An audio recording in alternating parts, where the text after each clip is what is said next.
ছাত্র রাজনীতি হবে মার্কেট প্লেস অফ আইডিয়া। আমরা আমাদের আইডিয়াগুলো নিয়ে শিক্ষার্থীদের কাছে যাব, আমরা আমাদের ক্রিয়েটিভিটি নিয়ে শিক্ষার্থীদের কাছে যাব।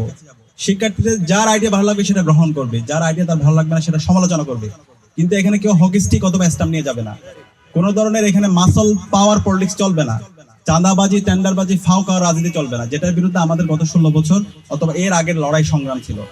ছাত্র অধিকার পরিষদের জন্মটা হয়েছে আন্দোলন সংগ্রাম এবং লড়াইয়ের মধ্য দিয়ে। আমরা যখন ক্যাম্পাসে এসেছিলাম দীর্ঘ ফেসিবাদী আমল আমরা দেখেছি এই ক্যাম্পাসে শিবির অথবা শিবির সন্দেহে এই ক্যাম্পাসে শিক্ষার্থীদের উপর নির্যাতন নিপীড়ন করা বৈধ ছিল। ওই সময়ে সকল শিক্ষার্থীদের পাশে দাঁড়িয়েছিল ছাত্র অধিকার পরিষদ, এবং ছাত্র অধিকার পরিষদ প্রতিষ্ঠার আগে যে সমস্ত অ্যাক্টিভিস্টরা ক্যাম্পাসে সবসময় সত্যের পক্ষে ছিল, ইনসাফের পক্ষে ছিল, এদের মাধ্যমে পরবর্তীতে ছাত্র অধিকার পরিষদ তৈরি হয়েছে। এবং 2018 সালে যে কোটা আন্দোলন হয়েছে, কোটা সংস্কার আন্দোলন, সেই কোটা সংস্কার আন্দোলনের নীতি নির্ধারণ করা, মাঠ পর্যায়ে সমন্বয় করা, সারা দেশে আন্দোলন ছড়িয়ে দেওয়া, এই সব কিছু যারা সমন্বয় করেছে তাদের মাধ্যমে পরবর্তীতে ছাত্র অধিকার পরিষদ তৈরি হয়েছে। তো ছাত্র অধিকার পরিষদের প্রতি পুরো জাতির একটা ঋণ আছে। আজকের যে জুলাই বিপ্লব হয়েছে, জুলাই বিপ্লব তো একদিনে হয় না, এটা দীর্ঘদিনের একটা লড়াই আছে, সংগ্রাম আছে। তো এই সংগ্রাম লড়াইগুলোর নেতৃত্ব দেওয়া, নীতি নির্ধারণ করা, পলিসি মেক করা, এই সব কিছুর সাথে ছাত্র অধিকার পরিষদ জড়িত আছে। তো আমরা ছাত্র অধিকার পরিষদের প্রতিষ্ঠার পর থেকে আজ পর্যন্ত যারা নেতৃত্ব দিচ্ছে এবং গণ অধিকার পরিষদে যারা আছে, বিপি নুরুল হক নূর ভাই সহ সবাইকে আমরা শ্রদ্ধার সাথে আমরা স্মরণ করছি এবং তাদের প্রতি আমরা ঋণ স্বীকার করছি। আমরা জুলাই বিপ্লবের পরে আমরা বলছি নতুন রাজনীতি বিনির্মাণ করতে চাই, যে রাজনীতি হবে শিক্ষার্থীদের জন্য, যে রাজনীতি হবে ইনসাফের, যে রাজনীতি হবে আইডিয়ার। ছাত্র রাজনীতি হবে মার্কেট প্লেস অফ আইডিয়া। আমরা আমাদের আইডিয়াগুলো নিয়ে শিক্ষার্থীদের কাছে যাব, আমরা আমাদের ক্রিয়েটিভিটি নিয়ে শিক্ষার্থীদের কাছে যাব। শিক্ষার্থীদের যার আইডিয়া ভালো লাগবে সেটা গ্রহণ করবে, যার আইডিয়া তার ভালো লাগবে না সেটা সমালোচনা করবে। কিন্তু এখানে কেউ হকি স্টিক অথবা স্ট্যাম্প নিয়ে যাবে না। কোন ধরনের এখানে মাসল পাওয়ার পলিটিক্স চলবে না, চাঁদাবাজি টেন্ডারবাজি ফাও খাওয়ার রাজনীতি চলবে না, যেটার বিরুদ্ধে আমাদের গত 16 বছর অথবা এর আগের লড়াই সংগ্রাম ছিল। তো আজকে জুলাই বিপ্লবের পর আমরা দেখতে পাচ্ছি বাংলাদেশের ফেসিবাদ বিরোধী সকল ছাত্র সংগঠনগুলো তারা আইডিয়ার প্রতিযোগিতা করছে। তারা নতুন নতুন তাদের চিন্তাগুলো শিক্ষার্থীদের কাছে নিয়ে যাচ্ছে। শিক্ষার্থীদের কাছে গিয়ে তারা তাদের পলিসিগুলো তারা বলছে, শিক্ষার্থীরা সমালোচনা করছে অথবা প্রশংসা করছে, এবং এইটাকে আমরা সবাই সাদরে গ্রহণ করছি। এবং তারই অংশ হিসাবে আমরা আজকে ছাত্র অধিকার পরিষদ ঢাকা বিশ্ববিদ্যালয় শাখা যে পিঠা উৎসব আয়োজন করেছে, আমরা ঢাকা বিশ্ববিদ্যালয় কেন্দ্রীয় ছাত্র সংসদ এবং ঢাকা বিশ্ববিদ্যালয়ের শিক্ষার্থীদের পক্ষ থেকে সবাইকে ধন্যবাদ জানাচ্ছি। আমরা আশা রাখবো এই ধরনের ধারা অব্যাহত থাকবে, এবং হাসান মামুন ভাই যে প্রত্যাশা ব্যক্ত করেছেন, ইনশাআল্লাহ আমরা ঢাকা বিশ্ববিদ্যালয় কেন্দ্রীয় ছাত্র সংসদের পক্ষ থেকে বড় একটি পিঠা উৎসব আয়োজন করব, এবং সকল ছাত্র সংগঠন, বিশ্ববিদ্যালয়ের যত স্টেক হোল্ডার আছে এবং বাংলাদেশের রাজনৈতিক দল সবাইকে আমরা এখানে আহ্বান করব, সিভিল সোসাইটি থেকে শুরু করে সবাইকে, এবং সেখানে আমরা একটা পুরো গ্রামীণ পরিবেশ আমরা নিয়ে যাওয়ার চেষ্টা করবো আশা করি ইনশাআল্লাহ। এবং একই সাথে আমরা কথা দিতে চাই শিক্ষার্থীদের কাছে আমরা যে কমিটমেন্ট গুলো দিয়েছিলাম সেই কমিটমেন্ট গুলো আমরা সবাইকে সাথে নিয়ে আমরা বাস্তবায়ন করব। এখানে ডাকসু নির্বাচন হয়েছে, জুলাই বিপ্লবের অন্যতম সফলতা হচ্ছে ডাকসু নির্বাচন হওয়া, এবং এর আগে 2019 সালে ডাকসু নির্বাচন হয়েছে। ডাকসু নির্বাচনে বিপি নুরুল হক নূর ভাই নির্বাচিত হয়েছিলেন। তো ভাইদের যে লড়াই, সেই লড়াই এবং তাদের অসমাপ্ত কাজগুলো আঞ্জাম দেওয়া, সমাপ্ত করা হচ্ছে আমাদের কাজ।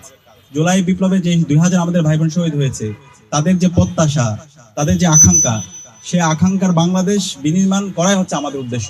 সুতরাং এই আমাদের দীর্ঘদিনের যে লেগাসি, আমাদের শহীদদের লেগাসি, এবং দীর্ঘদিন ধরে ক্যাম্পাসে যারা অ্যাক্টিভিজম করেছেন তাদের যে লেগাসি, সেই লেগাসি বাস্তবায়ন করার আগ পর্যন্ত আমরা থামবো না। আমরা সবাইকে নিয়ে একসাথে আমাদের লড়াই সংগ্রাম জারি রাখবো।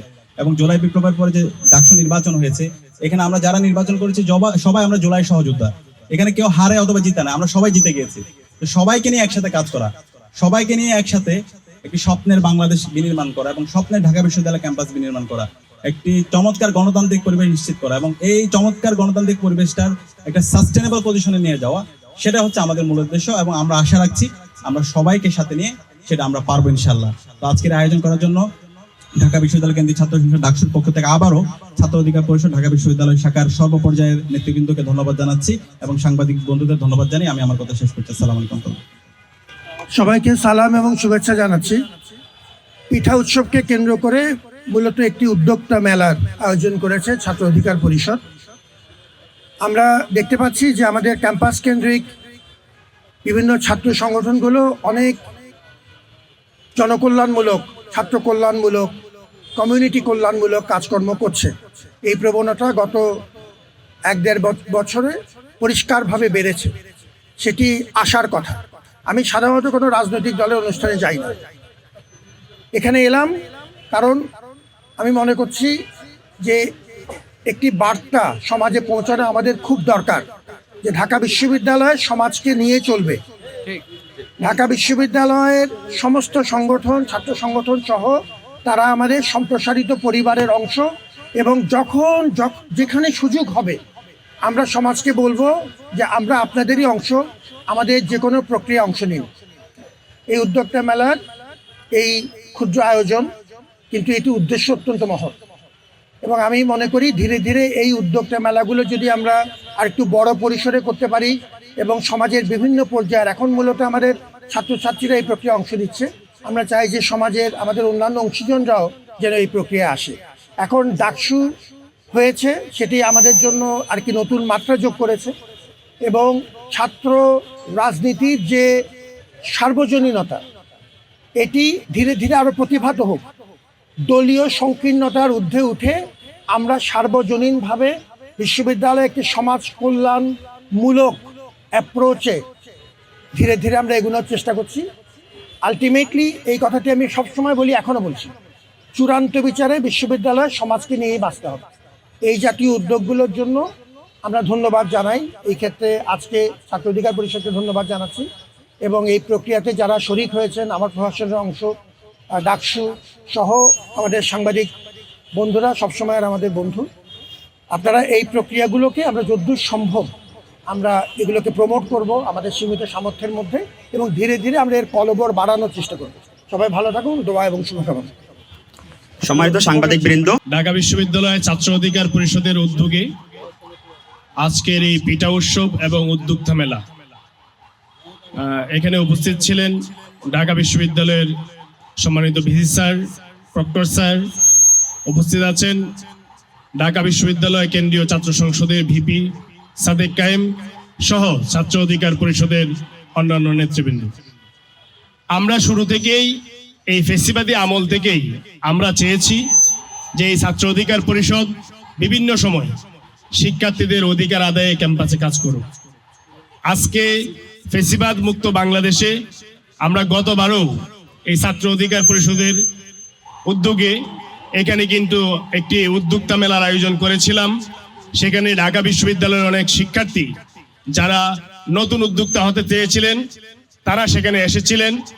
আজকেও এই পিঠা উৎসবে এবং উদ্যোক্তা মেলায় অনেক স্টল রয়েছে, যে স্টলগুলো অধিকাংশই ঢাকা বিশ্ববিদ্যালয়ের শিক্ষার্থীদের দ্বারা পরিচালিত। এই পিঠা আমাদের গ্রামীণ সংস্কৃতির একটি অবিচ্ছেদ্য অংশ, কিন্তু আমরা দেখতে পাই যে এই ইট পাথরের শহরে, এই ঢাকা শহরে অধিকাংশই আমরা গ্রামীণ যে পিঠার কালচার, যে পিঠাগুলো গ্রামে তৈরি হয় সেগুলো কিন্তু আমরা আসলে এই ঢাকা শহরে পাই না। তো ছোট পরিসরে এবার হয়েছে, এখানে ডাকসুর ভিপি সাদেক কায়েম উপস্থিত আছেন, ছাত্র অধিকার পরিষদের ঢাকা বিশ্ববিদ্যালয় শাখার সভাপতি সাদমান উপস্থিত আছেন। আমি আহ্বান জানাবো বড় পরিসরে সকল ছাত্র সংগঠনকে নিয়ে যাতে বড় পরিসরে একটি পিঠা উৎসব আয়োজন করা হয়, এবং সেখানে যাতে গ্রামীণ যত ধরনের পিঠা আছে সকল কিছুই যেন এখানে আয়োজন করা হয়, যাতে ঢাকা বিশ্ববিদ্যালয় সহ আরো যারা ঢাকা শহরের আছেন বড় করে আয়োজন করলে যাতে সাধারণ মানুষও সেখানে অংশগ্রহণ করতে পারে। আজকে এখানে যারা উপস্থিত আছেন সকলকে ধন্যবাদ জানিয়ে আমি আমার বক্তব্য শেষ করছি। ধন্যবাদ সবাইকে।